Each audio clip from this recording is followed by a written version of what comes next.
Wall Street is divided and unsure about Bitcoin. JPMorgan CEO Jamie Dimon said it was a fraud worse than the tulip bubble in 17th century Europe.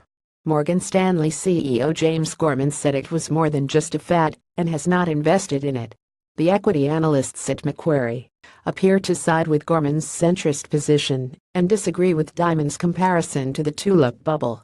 The big difference between today's cryptocurrencies and say tulips is that even though Bitcoin price could be reflecting extreme speculation, it is built on a durable technology that is likely to continue to evolve and strengthen, said Victor Schvetz, Macquarie's head of global and Asia-Pacific equity strategy, in a note Thursday.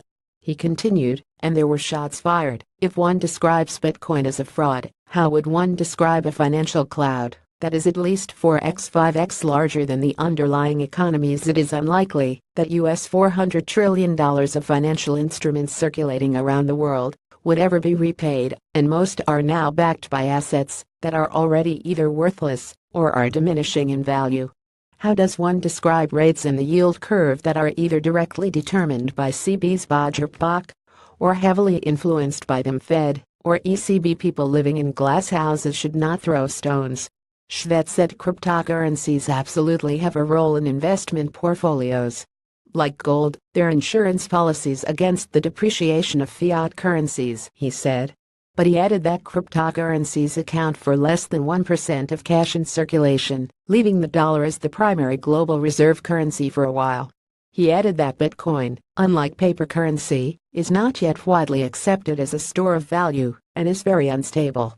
For example, the cryptocurrency plunged by as much as 14% in the 10 days after Dimon's comments it had rebounded, and was roughly flat by Thursday, near US $4,209 per Bitcoin.